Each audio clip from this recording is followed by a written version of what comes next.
Assalamualaikum warahmatullahi wabarakatuh. Salam sejahtera bagi kita semua. Om Swastiastu, Namo Buddhaya, salam kebajikan, Rahayu. Senang sekali saya bisa menyapa adik-adik semua. Para mahasiswa baru yang pastinya sudah tidak sabar untuk merasakan pengalaman-pengalaman menarik yang belum pernah dialami di jenjang pendidikan sebelumnya. Di fase ini, adik-adik jauh lebih leluasa untuk belajar sesuai dengan minatnya masing-masing, sebagai bekal untuk menentukan arah masa depan. Apalagi sekarang ada program-program Merdeka Belajar Kampus Merdeka yang sudah berjalan 2 tahun dan diikuti oleh ratusan ribu mahasiswa di seluruh Indonesia. Dan saya yakin adik-adik tidak mau melewatkan kesempatan untuk merasakan serunya belajar di luar kampus. Mulai dari magang dan studi independen bersertifikat, melakukan proyek riset, proyek kemanusiaan, atau proyek wirausaha. Mengajar di daerah-daerah 3T, sampai ikut pertukaran mahasiswa di dalam dan luar negeri. Selain program-program belajar di luar kampus, kami juga mengundang para pakar untuk masuk ke kampus melalui program praktisi mengajar yang baru kami luncurkan tahun ini. Para ahli ini akan datang ke kelas, membagikan pengetahuan dan pengalaman mereka yang tentunya akan menjadi inspirasi bagi para mahasiswa. Program-program MBKM ini saya yakin akan sangat membantu adik-adik untuk mengenal apa yang sebenarnya menjadi minat dan ketertarikan kalian. Hal itu sangat penting untuk membantu menentukan karir adik-adik semua di masa depan. Bekerja sesuai dengan apa yang menjadi minat kita adalah satu kesempatan dalam hidup yang sangat berharga. Dan saya ingin semua mahasiswa di Indonesia bisa mendapatkan kesempatan itu. Jadi saya berharap adik-adik tidak melewatkan peluang emas ini. Cari tahu informasi tentang program-program MBKM dari ibu dan bapak dosen. Dari kakak tingkat kalian yang sudah pernah ikut. Dan tentunya di situs resmi Kampus Merdeka. Selalu ingat bahwa akan menjadi siapapun kita di masa depan itu ditentukan oleh apa yang kita lakukan sekarang. Manfaatkan masa kuliah ini untuk mencoba, untuk gagal, dan lalu mencoba lagi. Untuk berjalan, jatuh, lalu bangun, dan berlari. Dan program MBKM adalah pintu untuk menentukan kemana arah kalian akan berjalan dan berlari menuju ke masa depan. Terus semangat, dan saya tunggu partisipasi adik-adik semua untuk menjadi bagian dari gerakan Merdeka Belajar. Terima kasih. Wassalamualaikum warahmatullahi wabarakatuh. Om Shanti Shanti Shanti Om.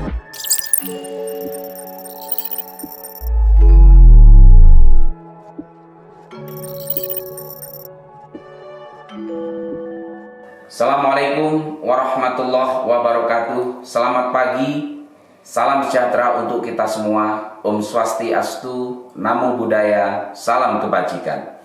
Yang saya hormati Ketua Yayasan Anugerah Madani beserta seluruh jajaran pengurus. Yang saya hormati Direktur Politeknik Bina Madani atau Poltek Bima, Dr. Dendi Pratama beserta seluruh wakil direktur dan juga seluruh sivitas akademika Politeknik Bima. Yang saya hormati dan saya banggakan adik-adik mahasiswa baru Politeknik Bima.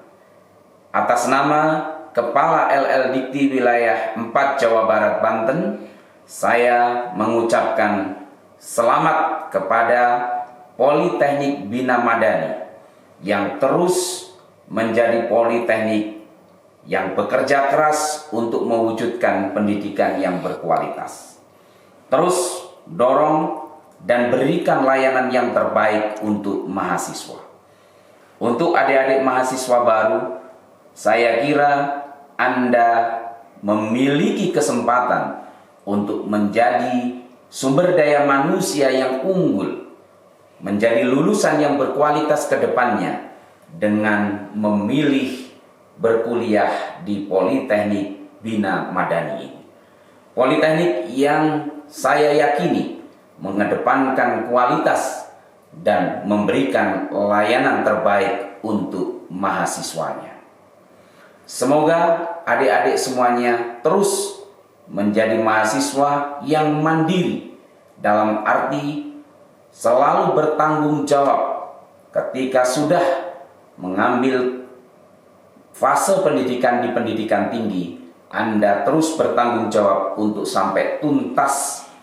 Dan juga saya menitipkan menjadi mahasiswa yang terus mengelola semangat dan gairah serta motivasi yang tinggi untuk semangat bergairah dan termotivasi dalam belajar untuk masa depan Anda yang lebih cerah. Mari terus serentak bergerak untuk mewujudkan pendidikan tinggi berkualitas, mewujudkan lulusan berkualitas dengan kebijakan Merdeka Belajar Kampus Merdeka. Terima kasih. Assalamualaikum warahmatullahi wabarakatuh.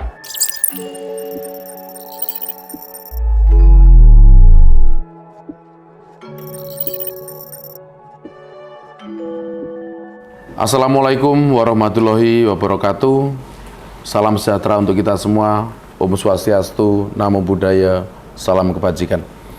Yang terhormat Bapak Menteri Pendidikan, Kebudayaan, Riset, dan Teknologi, Bapak Nadiem Makarim, Pejabat Bupati Bekasi, Bapak Dr. Haji Dhani Ramdan, Direktur Bela Negara, Kementerian Pertahanan RI, Bapak Brigjen TNI Dr. Jubei Levianto, Kepala LL Dikti Wilayah 4, Bapak M. Syamsuri, Ketua Yayasan Anugerah Madani Lestari, Bapak Randy Permana, Ketua Senat Politeknik Bina Madani, Ibu Ratna Sari Dewi, Direktur Politeknik Bina Madani, Bapak Dr. Dendi Pratama, dan yang mulia para dosen dan manajemen Politeknik Bina Madani, serta seluruh mahasiswa baru yang hadir pada kesempatan ini. Seperti kita ketahui, kita semua baru bangkit kembali dari pandemi COVID-19 beberapa tahun belakang ini. Kita semua terkurung dan jauh dari lingkungan sosial kita sehari-hari. Ditambah dengan informasi-informasi yang tak terbendung dari media sosial. Sehingga kita harus bisa mandiri untuk mawas diri terhadap hal-hal yang menjadi sorotan masyarakat beberapa tahun belakang ini. Perundungan yang sangat merajalela juga menjadi kehidupan yang ada di sekitar kita, baik di lingkungan sekolah, kampus, serta lingkungan kerja. Tentunya antisipasi awal bisa kita lakukan agar terhindar dari perundungan ini. Bagaimana kita bisa menanamkan nilai-nilai saling menghargai satu sama lain, menghargai perbedaan pendapat, dan toleransi terhadap suku, ras, agama, serta kepercayaan. Salah satu penyebab terjadinya kerundungan biasanya dilakukan karena masalah yang memicu pelaku perundungan ini merasa tersindir, sehingga pelaku tidak terima dan akhirnya melakukan perundungan terhadap korbannya. Oleh karena itu, nilai-nilai yang disebutkan tadi harus dipupuk dari sekarang oleh kita semua. Mahasiswa juga harus bisa menahan diri untuk tidak berurusan sama sekali dengan narkoba, narkotik, dan obat-obatan yang sangat berbahaya dan merusak generasi penerus bangsa. Untuknya, sangat hati-hati dalam memerangi narkoba, kita mulai dari diri sendiri.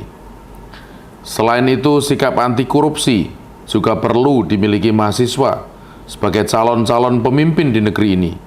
Mulai dari hal-hal yang kecil, mulai dari hal yang remeh dalam sehari-hari. Hindarilah pelaku korup, datang tepat waktu, jujur dalam menjawab soal ujian, jujur dalam berorganisasi, yang dijadikan kebiasaan-kebiasaan baik yang harus dibiasakan dari diri sendiri maupun menjadi habit untuk lembaga. Akhirnya saya mengucapkan selamat untuk mahasiswa baru, selamat menempuh pendidikan, tetap semangat, dan yakinlah bahwa salah satu cara untuk merubah dunia adalah pendidikan. Tetap semangat dan sukses selalu. Terima kasih. Wassalamualaikum warahmatullahi wabarakatuh. Om Santi Santi Santi Om.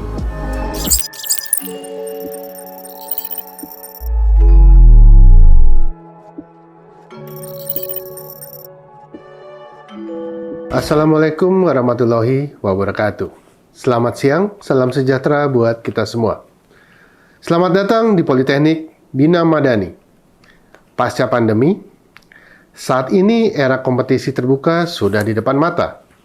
Dunia digital dengan dukungan artificial intelligence dan virtual reality memudahkan para industri mengembangkan pertumbuhan bisnisnya. Situasi ini membuat kalian sebagai mahasiswa dan para pekerja harus terus mengembangkan diri. Terus meningkatkan kompetensi agar tetap berhasil dan sukses di setiap perkembangan zaman. Untuk itulah Politeknik Bina Madani hadir dengan 3 program studi: akuntansi, manajemen pemasaran internasional, dan desain media yang merupakan program studi pertama di Indonesia. Sebagai kampus vokasi yang baru berdiri hampir 2 tahun ini, kami mampu bekerja sama dengan para industri untuk menjadi mitra dalam upaya penempatan kerja yang hingga kini sudah lebih dari 70% mahasiswa tersalurkan di perusahaan, walaupun baru semester 2. Poltek Bima juga turut menjadi inisiator berdirinya Perkumpulan Politeknik Swasta se-Indonesia. Sebagai organisasi yang fokus pada peningkatan penyelenggaraan pendidikan vokasi di Indonesia, dengan pembelajaran mencapai 70% praktik dan metode pembelajaran project-based learning, Poltek Bima menciptakan mahasiswa yang baru semester 2 sudah lulus uji kompetensi profesi. Hal ini mendorong optimisme untuk menghasilkan mahasiswa yang siap berdaya saing, percaya diri, dan adaptif terhadap teknologi serta ekosistem industri. Poltek Bima juga mengajak mahasiswa untuk terlibat dalam inovasi bisnis yang dikembangkan di kampus, agar mahasiswa dapat mengasah keterampilan dan mendapatkan penghasilan tambahan. Binara TV dan organisasi ekstrakurikuler menjadi ruang ekspresi dan kreasi bagi mahasiswa. Terima kasih sudah menjadi bagian dari Poltek Bima. Tetaplah terus semangat menempuh pendidikan. Poltek Bima akan mendampingi kalian pada gerbang kesuksesan dan kejayaan dengan akhlak yang baik. Saya, Dendi Pratama, Direktur Politeknik Bina Madani. Assalamualaikum warahmatullahi wabarakatuh.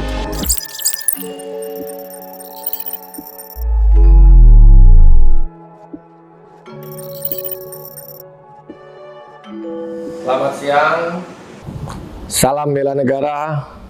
Yang saya hormati Bapak Direktur Politeknik Bina Madani. Yang saya hormati Bapak dan Ibu Sivitas Akademika Politeknik Bina Madani. Adik-adik mahasiswa yang saya cintai dan saya banggakan, hadirin undangan sekalian yang berbahagia. Assalamualaikum warahmatullahi wabarakatuh. Salam sejahtera buat kita semuanya. Om Swastiastu, Namo Buddhaya, salam kebajikan. Pertama-tama, marilah kita panjatkan puji syukur kepada Tuhan Yang Maha Kuasa. Karena pada siang hari ini saya, Direktur Bela Negara, Direktorat Jenderal Potensi Pertahanan, Kementerian Pertahanan Republik Indonesia, bersama-sama dengan para mahasiswa baru Politeknik Bina Madani untuk dapat menyampaikan pentingnya bela negara bagi generasi muda yang ada pada saat ini.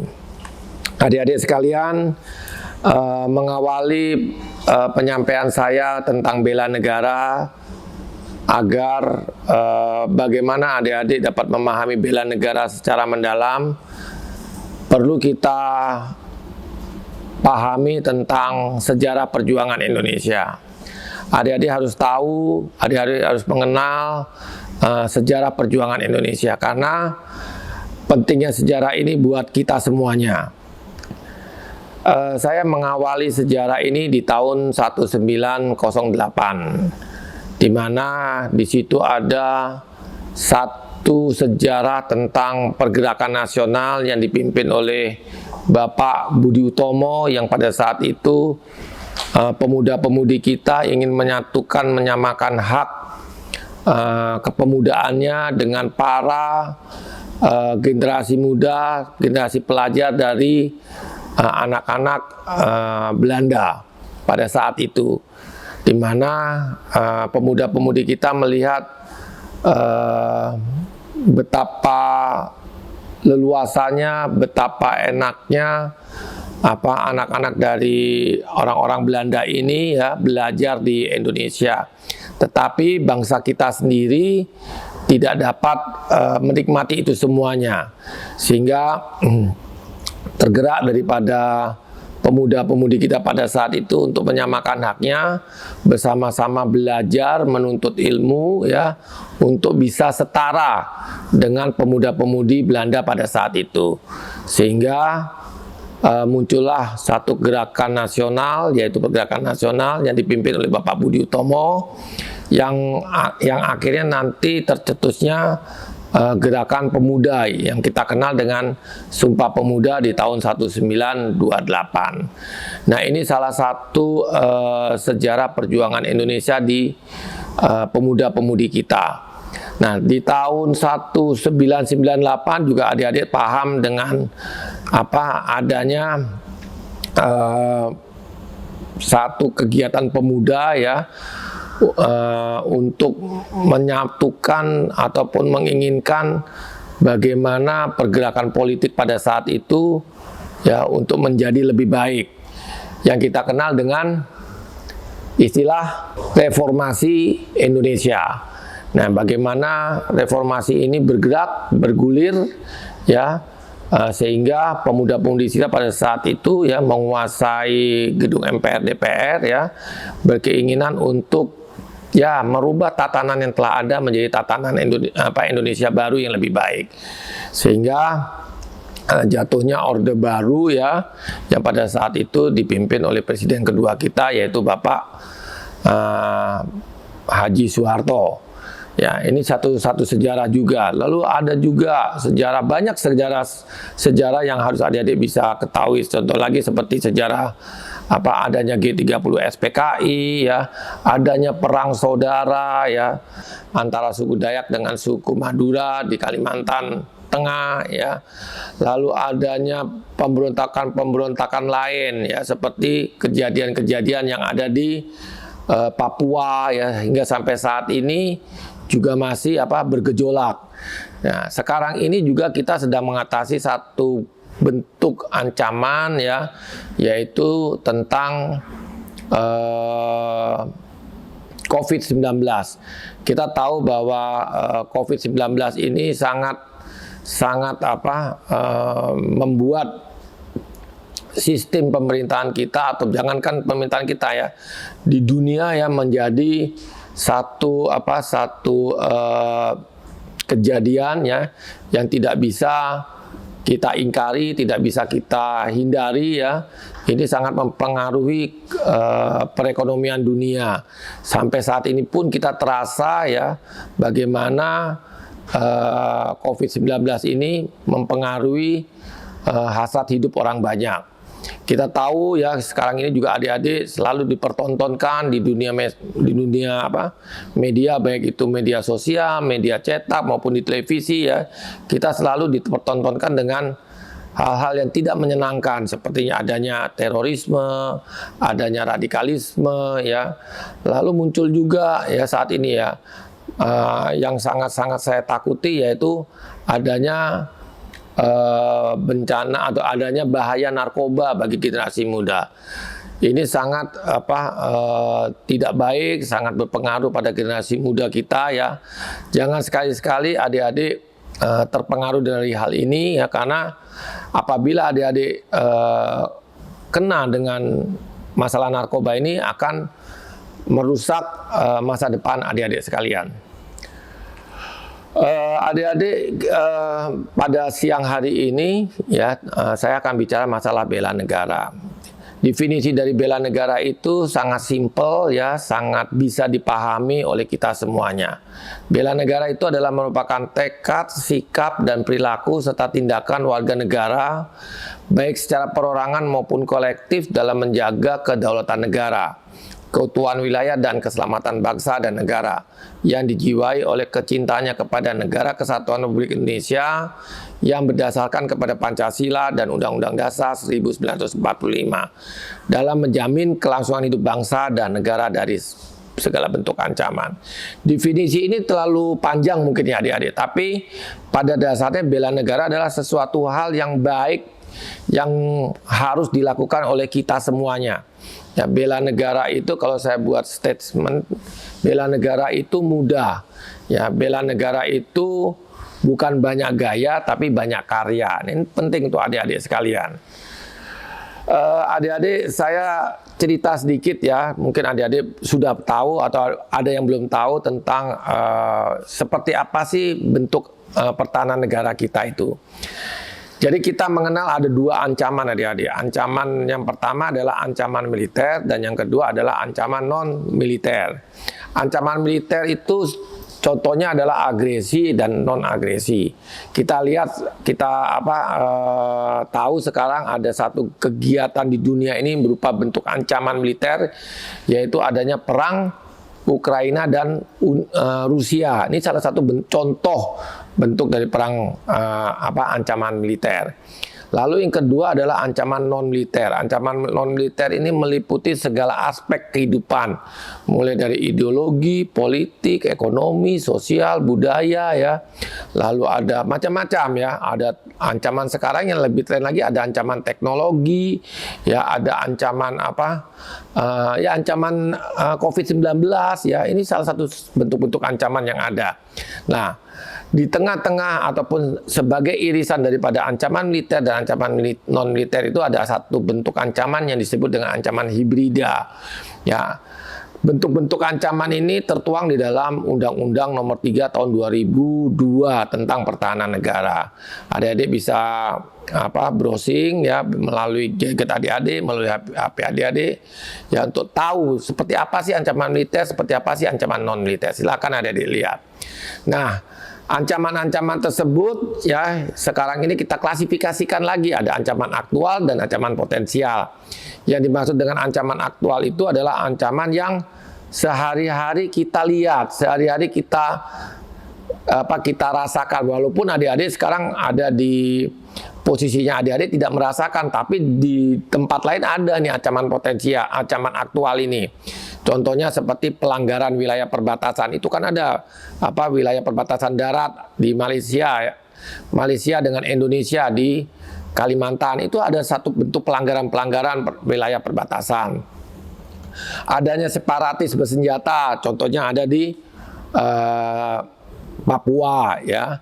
Lalu adanya terorisme dan radikalisme setiap saat ya, kita selalu mewaspadai ancaman-ancaman ini. Ya, ada ancaman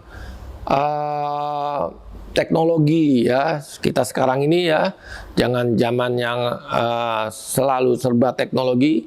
Bentuk-bentuk ancaman banyak sekali adik-adik sekalian ya. Berita-berita tentang yang tidak baik, tidak benar, berita-berita yang menyesatkan ya, ataupun kita tidak bijak di dalam melaksanakan sarana-sarana komunikasi kita.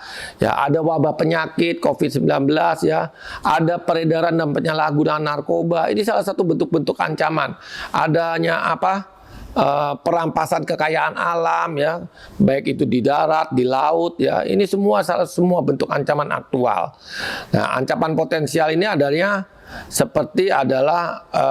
ancaman yang apabila terjadi suatu saat ya akan menjadi satu bentuk kerugian yang begitu besar ya. Ancaman itu seperti perang konvensional ya, lalu adanya ancaman-ancaman imigrasi asing ya, itu ancaman-ancaman potensial ya. Adik-adik, kita tahu bahwa bela negara ini sekarang ini sudah memiliki beberapa landasan konstitusi yang begitu kuat ya. Mulai kita lihat dari undang-undang yang 45 di pasal 27 ayat 3 dan Undang-Undang Dasar 45 pasal 30 ayat 1 sudah mengamanatkan tentang bela negara ini. Adik-adik harus paham benar bahwa pendiri bangsa ini ya sudah menyampaikan, sudah memberikan pesan kepada kita generasi-generasi penerus ini bahwa bela negara itu wajib. Ya, pasal 27 ayat 1 mengatakan bahwa setiap warga negara berhak dan wajib ikut serta dalam upaya bela negara. Itu ditandaskan seperti itu. Ya, tapi kita tahu ya bahwa undang-undang bela negara ini baru lahir kemarin, adik-adik, 2 tahun yang silam. Ya. Berarti tahun 2019 ya. Itu tentang undang-undang nomor 23 tahun 2019, yaitu tentang pengelolaan sumber daya nasional. Di antaranya di bab 3-nya adalah tentang bela negara. 74 tahun kita menunggu Undang-Undang Dasar 45 sampai dengan Undang-Undang nomor 23 tahun 2019, baru kita memiliki tentang Undang-Undang bela negara ini. Sungguh luar biasa. Ya. Lalu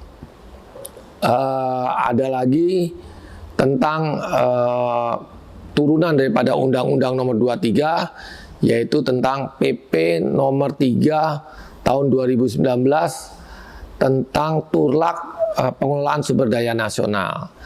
Lalu juga sudah ada peraturan presidennya nomor 115 ya, 115 tentang kebijakan PKBN tahun 2022 ya, 14 September ya, baru sekarang, baru kemarin nih, 14 September ya. Lalu ada Permenhannya nomor 8 ya, tentang pedoman pembinaan kesadaran bela negara bulan Juni tahun 2022. Permenhan juga nomor 9 ya, tahun 2002 tentang kader bela negara dan fasilitator bela negara. Masih baru-baru semuanya, adik-adik sekalian. Nah, sekarang kita ya, adik-adik sekalian udah tahu nih bahwa adik-adik wajib bela negara nih. Adik-adik harus berbuat apa nih tentang bela negara. Nah, sebagai generasi muda, adik-adik harus banyak tahu tentang bela negara. Karena tadi sudah saya sampaikan di awal bahwa bela negara itu wajib hukumnya. Apalagi generasi muda. Wujud bela negara buat adik-adik sekalian apa sih? Sebagai seorang mahasiswa, belajar yang baik ya, taat kepada guru ya, berprestasi dalam belajar. Ini bentuk-bentuk bela negara bagi generasi muda, bagi pelajar. Adik-adik sekalian, saya cerita lagi sedikit tentang sistem pertahanan ataupun doktrin pertahanan negara kita, yaitu tentang sistem pertahanan keamanan rakyat semesta. Kita tahu bahwa dulu ya, saya bicara dulu ya, dulu masyarakat Indonesia ini berasumsi bahwa bela negara itu adalah hanya miliknya militer, hanya miliknya TNI Polri saja. Ya, jadi bela negara itu sekarang adik-adik harus tahu bahwa bela negara itu bukan milik TNI dan bukan milik Polri. Kalau ada apa-apa dengan negara ini, sudah kewajiban adik-adik, kewajiban saya ya untuk membela negara. Ya, kita tahu bahwa kekuatan TNI kita nih hanya kurang lebih 500.000 orang. Sangat sedikit ya adik-adik sekaliannya kalau kita bandingkan dengan jumlah manusia yang ada di Indonesia ini, di negara kita ini. Ya, kita tahu bahwa jumlah manusia atau jumlah warga negara kita ini sebanyak 275 juta orang. Ya, luar biasa banyaknya. Lalu kita punya 17.000 pulau ya, bahkan lebih. Ya, kita punya bahasa daerah tuh 650 bahasa daerah. Kita punya 6 agama, adik-adik sekalian. Ya, beragam banyak kita ya. Jadi kalau saya kasih kata-kata lagi, tidak bineka bukan Indonesia. Jadi adik-adik harus paham, kita harus sadar bahwa kita hidup di tengah-tengah bangsa yang begitu majemuk. Ya. Lalu TNI ini sebagai komponen utama adik-adik ya. Lalu adik-adik ya dan lain-lain masyarakat lainnya, sarana prasarana, sarana pendukung, ya semuanya itu ada di komponen cadangan dan komponen pendukung ya. Di mana pengelolanya ada di kementerian-kementerian terkait serta pemerintah daerah tingkat 1 dan tingkat 2 maupun pihak-pihak swasta. Adik-adik sekalian, tadi sudah saya sudah sampaikan tentang sistem pertahanan keamanan rakyat semesta. Ya mulai dari TNI, ya ada komponen cadangan, ada komponen pendukung, ya ada sarana prasarana dan lain semuanya. Semuanya itu didasari adanya kesadaran bela negara. Ya, tanpa kesadaran bela negara yang tangguh, tanpa kesadaran bela negara yang kuat, ya semuanya itu akan sia-sia, adik-adik semuanya. Ya, semuanya akan sia-sia. Adik-adik dalam menimba ilmu tidak cukup adik-adik dengan memiliki ilmu, ya, tapi adik-adik tidak memiliki sikap mental, memiliki pribadi yang memiliki kesadaran bela negara yang kuat.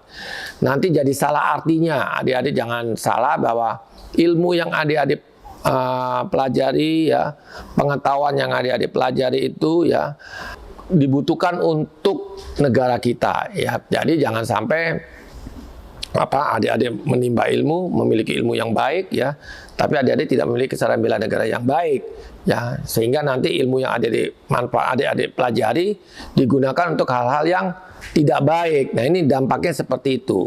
Adik-adik sekalian, saya juga tadi sudah saya sampaikan, ya, kita sekarang sudah punya Perpres kita. Perpres ini merupakan satu program kegiatan, ya, bagaimana bela negara kita setting, ya, kita buat dari tahun 2020, ya, sampai dengan tahun 2045, ya, di mana harapan daripada kita semua di tahun 2045 itu adalah terwujudnya sumber daya manusia yang unggul untuk Indonesia Emas 2045. Berarti kalau tahun 2045 itu berarti Indonesia merdeka 100 tahun, ya.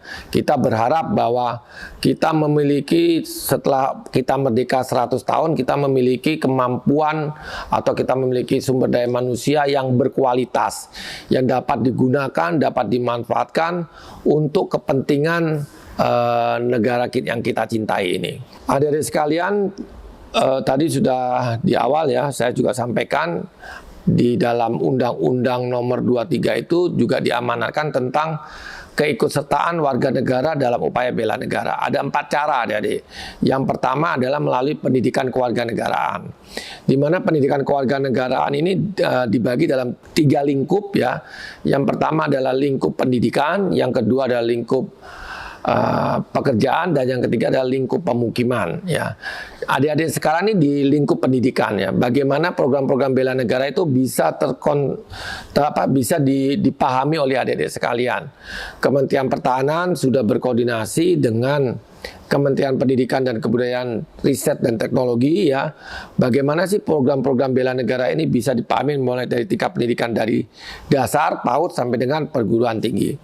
Kita sudah melalui sistem pendidikan nasional, ya, di mana nilai-nilai bela negara itu, ya, bisa dimasukkan, bisa terpadu, ya, ke dalam kurikulum ataupun mata-mata pelajaran yang adik-adik pelajari, yaitu pendidikan kewarganegaraan. Yang kedua adalah melalui pendidikan dasar kemiliteran secara wajib bagi calon komandan cadangan. Nah, ini adik-adik juga sudah dengar kemarin tanggal 8 September 2022, ya, Bapak Wakil Presiden sudah menetapkan 2.904 orang komponen cadangan, ya, di mana penetapan itu adalah untuk yang kedua kalinya. Yang pertama kali oleh Bapak Presiden, ya, di tahun 2021. Komponen cadangan ini adik-adik adalah merupakan satu bentukan kekuatan pertahanan negara, ya, di mana dalam komponen cadangan itu direkrut, ya, warga negara Indonesia, ya, yang sifatnya sukarela. Nah, ini ingat, sifatnya sukarela, usianya 18 sampai 35 tahun. Adik-adik sekalian bisa ikut komponen cadangan. Tahun depan kita rencanakan akan dibuka 10.000. Nah, adik-adik nanti sesuai dengan program dari mahasiswa yang kita koordinasikan, yaitu Merdeka Belajar Kampus Merdeka, ya. Tentunya adik-adik untuk segi umur pasti masuk semuanya, ya. Bagaimana si adik-adik ingin melaksanakan satu kegiatan komponen cadangan, ya. Nanti ada seleksinya, ada perekrutannya. Tapi ingat, tadi saya bilang ya, ini sifatnya sukarela. Ya, di mana nanti adik-adik akan diberi latihan dasar militer. Ya, yaitu tentang latihan dasar militer, adanya baris berbaris, ada menembak dan lain sebagainya. Ya, silakan adik-adik nanti berkoordinasi dengan Bapak pimpinan di Politeknik Bina Madani ya, yang mau ikut monggo silakan. Yang ketiga yaitu tentang militer seperti saya ya, militer Tentara Nasional Indonesia ya, militer wajib lah gitu ya. Nah, ini seperti saya ini dari sejak saya menjadi militer, saya sudah kontrak ya untuk ikut bela negara. Jadi kemanapun ditugaskan, saya siap oleh negara ini. Yang keempat adalah pengabdian sesuai dengan profesi, di mana semua kegiatan, semua aktivitas, semua pekerjaan warga negara Indonesia ya, hukumnya wajib untuk melaksanakan kegiatan bela negara ya, pengabdian sesuai dengan profesi. Nah, ini kita juga sudah ada permenhannya adik-adik, kita sudah siap untuk kita luncurkan ya. Sebentar lagi mudah-mudahan bulan ini ya, pengabdian sesuai dengan profesi ini bisa dilihat oleh seluruh warga masyarakat Indonesia bagaimana bentuk pengabdian warga negara untuk melaksanakan bela negara. Ya, sekali lagi, bela negara itu mudah bagi orang-orang yang banyak karya. Bela negara itu bukan banyak gaya. Adik-adik sekalian, saya jelaskan sedikit tentang pemahaman tentang nilai-nilai dasar bela negara. Kita tahu nilai-nilai dasar bela negara ini ada 5. Ya, yang pertama adalah cinta tanah air, yang kedua adalah sadar berbangsa dan bernegara, yang ketiga adalah setia kepada Pancasila sebagai ideologi negara, yang keempat adalah rela berkorban bagi bangsa dan negara, dan yang kelima adalah memiliki kemampuan awal bela negara. Nah, sekarang bagaimana sih adik-adik itu memahami nilai-nilai dasar tentang bela negara ini seperti cinta tanah air gitu ya.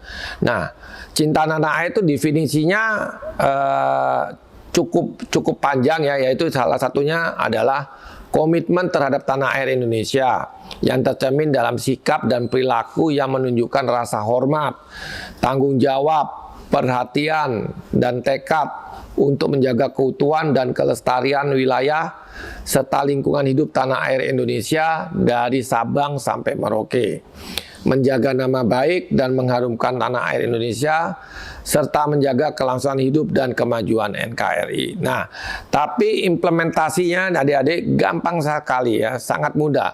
Ya, bagaimana sih adik-adik implementasi cinta tanah air ya? Ya, salah satunya ya mencintai produk-produk dalam negeri ya, itu salah satu wujud dari cinta tanah air ya. Bagaimana adik-adik memberikan kontribusi kepada kemajuan bangsa dan negara ya melalui prestasi adik-adik ya. Kontribusinya apa? Contohnya adik-adik ini mampu ataupun mahir olahraga, di bidang olahraga bulu tangkis lah.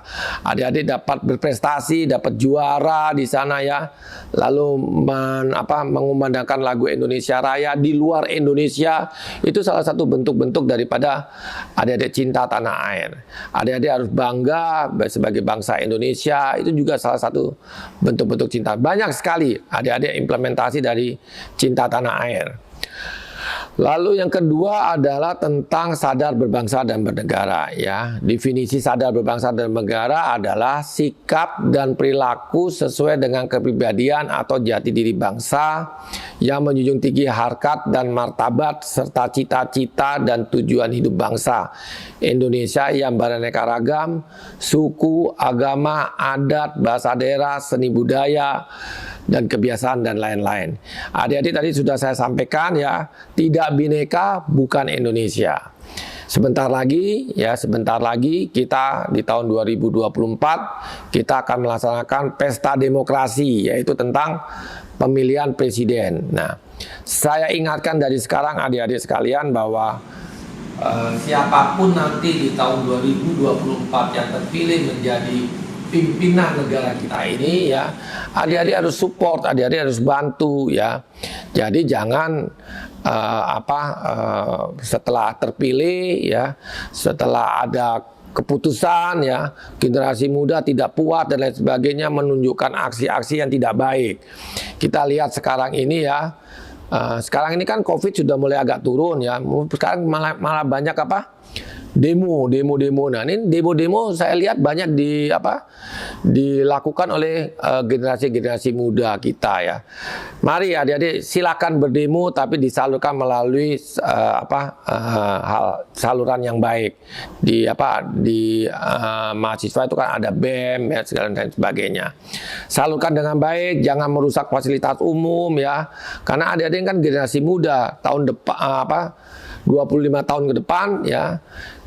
Seperti saya sekarang ini, saya sudah tidak aktif lagi ya sebagai seorang militer, tapi adik-adik nanti 25 tahun ke depan, adik-adik yang memimpin bangsa ini, adik-adik yang punya negara ini. Jadi ya jangan dirusak tatanan yang sudah ada. Ingat, ini pesan saya ya, bahwa sadar berbangsa dan bernegara. Tadi saya sampaikan ya, kita begitu majemuk ya, siapapun pemimpinnya harus adik-adik support, adik-adik bantu dan sebagainya.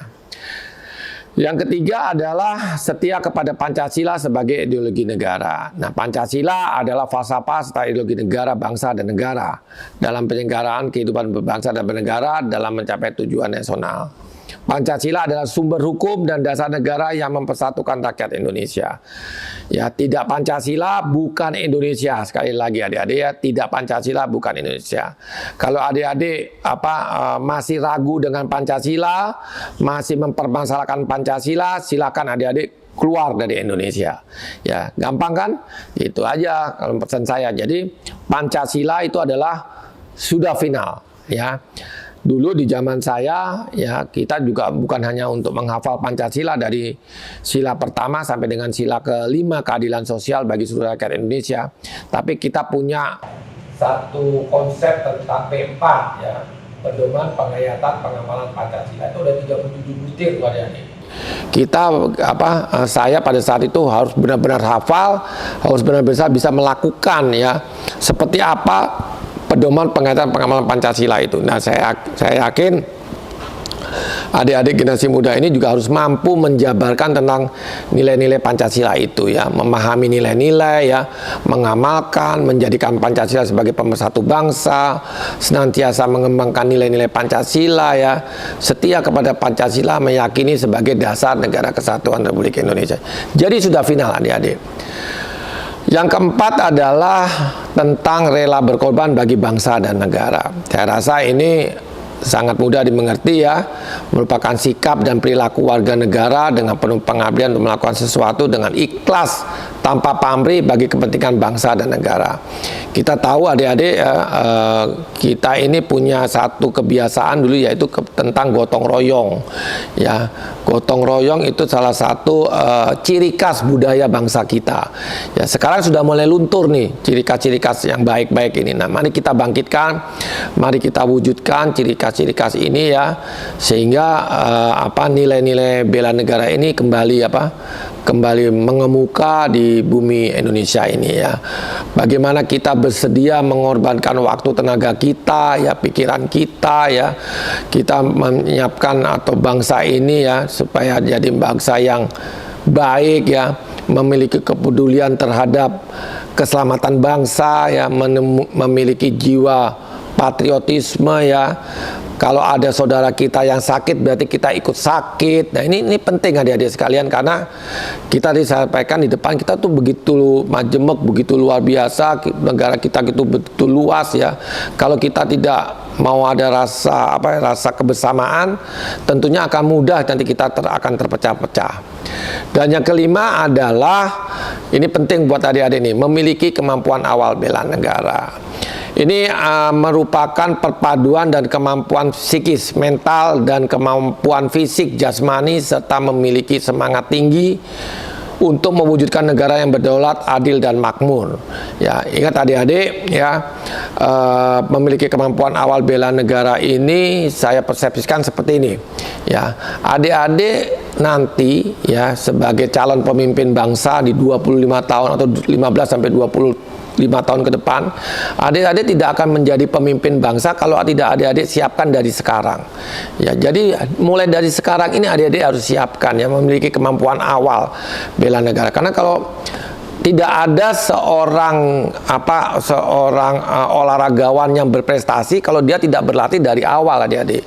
Ya, tidak ada seorang panglima perang kalau dia sejak perwira pertamanya dia tidak berkelakuan bela negara yang baik. Tidak ada pemimpin yang baik kalau tidak disiapkan dari sekarang. Nah, yang ada pada saat ini di hadapan saya adalah generasi muda penerus gitu ya. Siapkan dari sekarang, siapkan dari awal, mulai dari sekarang. Jangan tunggu nanti-nanti. Kalau adik-adik mau jadi pemimpin yang baik, mau jadi panglima yang baik, siapkan nanti. Tapi kalau adik-adik tidak mau, ya silakan juga. Ya, adik-adik akan menjadi penonton aja. Adik-adik akan menjadi masyarakat Indonesia yang ketinggalan nantinya. Tinggal pilih kan, mau pilih mana, mau ketinggalan ataupun mau pilih maju. Tentunya saya rasa adik-adik pengen pilih yang maju. Siapkan dari sekarang ya kemampuan adik-adik ya, agar adik-adik menjadi di tahun 2045 nanti menjadi sumber daya manusia Indonesia yang berkualitas ya. Harapan saya bagi seluruh adik-adik mahasiswa adalah sebagai agen perubahan dalam kesadaran bela negara di kalangan generasi muda ya, yang pertama. Lalu yang kedua, adik-adik menjadi role model dalam aksi nyata bela negara. Dan yang ketiga adalah adik-adik dapat menjaga nama baik bangsa dan negara sebagai generasi muda Indonesia. Dan yang terakhir, adik-adik harus kreatif, inovatif sebagai generasi Indonesia emas 2045, berkarakter bela negara, cerdas, maju, dan berdaya saing. Terima kasih adik-adik semuanya. Saya rasa cukup penyampaian saya ini. Salam bela negara.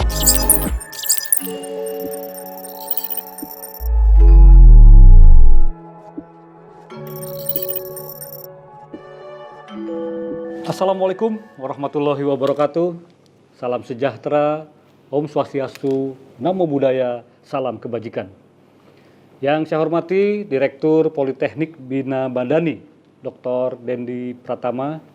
Yang saya hormati seluruh mahasiswa baru Politeknik Bina Madani tahun 2022-2023. Pertama-tama, marilah kita panjatkan puji syukur kehadirat Allah Subhanahu wa Ta'ala, Tuhan Yang Maha Esa, karena berkat limpahan rahmat dan karunia-Nya pada hari ini kita dapat bersama-sama ikut hadir dalam pembukaan pengenalan kehidupan kampus bagi mahasiswa baru atau PKKMB di Politeknik Bina Madani.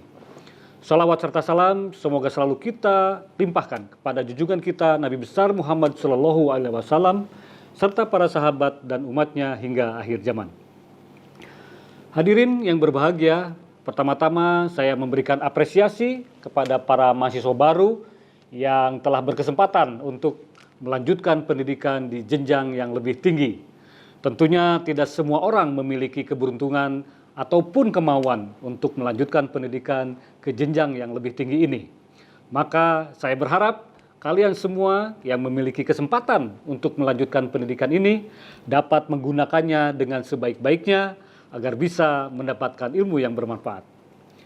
Selanjutnya, menurut data BPS tahun 2022, Kabupaten Bekasi memiliki jumlah penduduk sebanyak 3.157.962 orang yang tersebar di 23 kecamatan. Dari banyaknya jumlah penduduk ini, tentunya terbayang berapa jumlah sampah rumah tangga setiap harinya dihasilkan.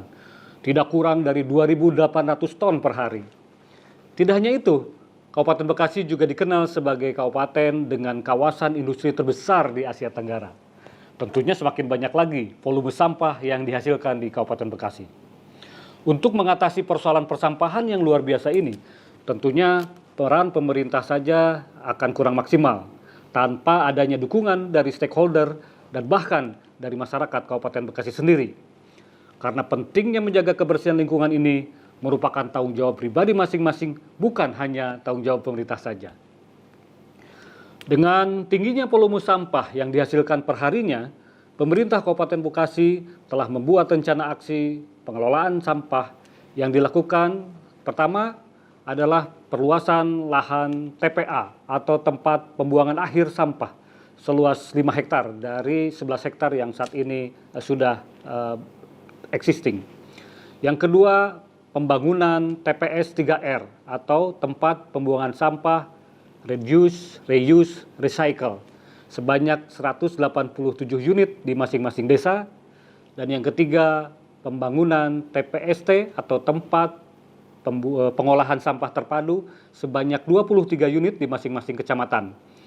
Jadi selain TPA ada TPS 3R dan TPST ini adalah untuk mendesentralisasi layanan persampahan agar tidak terpusat di TPA yang kapasitasnya memang terbatas. Yang keempat adalah pembangunan shelter sampah pada 16 sungai di wilayah Kabupaten Bekasi. Mengapa perlu ada shelter sampah di 16 sungai? Karena ternyata sungai-sungai kita juga masih dipenuhi oleh sampah. Artinya masih ada masyarakat yang suka membuang sampah ke sungai sehingga kita harus rutin membersihkannya dan dibangunkan shelter-shelter sampah.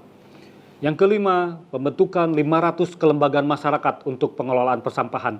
Apa kelembagaan masyarakat untuk pengelolaan persampahan tersebut? Antara lain adalah bank sampah di setiap RW. Melalui bank sampah ini, sampah-sampah dari keluarga atau dari rumah tangga bisa ditukar dengan nilai uang atau poin, sehingga nanti bisa diolah kembali oleh bank sampah menjadi barang-barang yang bernilai ekonomi. 500 kelembagaan artinya kita harapkan ada 500 bank sampah di setiap RW di Kabupaten Bekasi. Dan yang terakhir adalah penerapan teknologi refuse derived fuel atau RDF, yaitu penggunaan sampah untuk bahan bakar bagi industri semen dan sebagainya.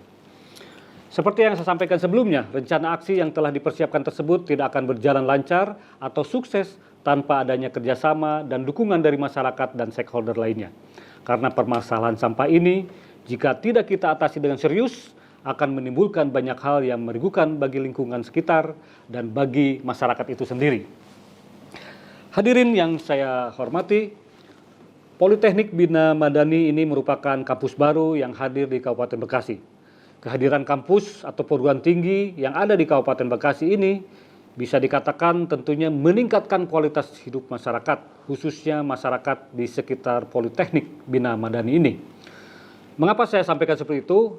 Karena dengan hadirnya perguruan tinggi akan menciptakan berbagai lapangan pekerjaan baru, ada keahlian baru, ada kompetensi yang bisa diraih oleh masyarakat. Hal tersebut tentunya akan membawa pengaruh bagi kondisi sosial dan ekonomi masyarakat sekitarnya. Semakin banyaknya kampus atau perguruan tinggi yang ada di Kabupaten Bekasi, maka akan semakin mengundang minat para mahasiswa baru untuk belajar dan menimba ilmu ke jenjang yang lebih tinggi. Baik itu mahasiswa yang berasal dari Kabupaten Bekasi sendiri ataupun dari luar wilayah Kabupaten Bekasi. Dan hal ini tentunya masih berkesinambungan dengan apa yang saya sampaikan tadi sebelumnya. Tidak hanya itu, dengan adanya kampus atau perguruan tinggi di Kabupaten Bekasi, tentunya ke depan akan melahirkan lulusan-lulusan terbaik yang saya yakin akan ikut berkontribusi, menyumbangkan pikiran maupun tenaganya untuk memajukan Kabupaten Bekasi. Terlebih sebuah politeknik dengan fokus keahlian atau kompetensi atau vokasi, maka akan sangat berkontribusi bagi pengembangan pembangunan baik industri, pertanian, pariwisata, UMKM, dan hal-hal lain yang saat ini menjadi lokomotif kemajuan ekonomi di Kabupaten Bekasi. Hadirnya para mahasiswa ini memiliki peran dan fungsi yang strategis dalam hal pemberdayaan masyarakat lokal, terlebih mahasiswa yang tergabung dalam organisasi tertentu, baik organisasi kemahasiswaan, organisasi kepemudaan, maupun organisasi sosial lainnya, yang memiliki tujuan untuk memfasilitasi peran mahasiswa itu sendiri dalam pengabdiannya kepada masyarakat. Hal ini memerlukan fungsi tersendiri dari organisasi mahasiswa untuk membentuk mahasiswa yang memiliki kepedulian terhadap pembangunan daerahnya secara cerdas, kreatif, dan inovatif. Salah satunya melalui pemberdayaan masyarakat.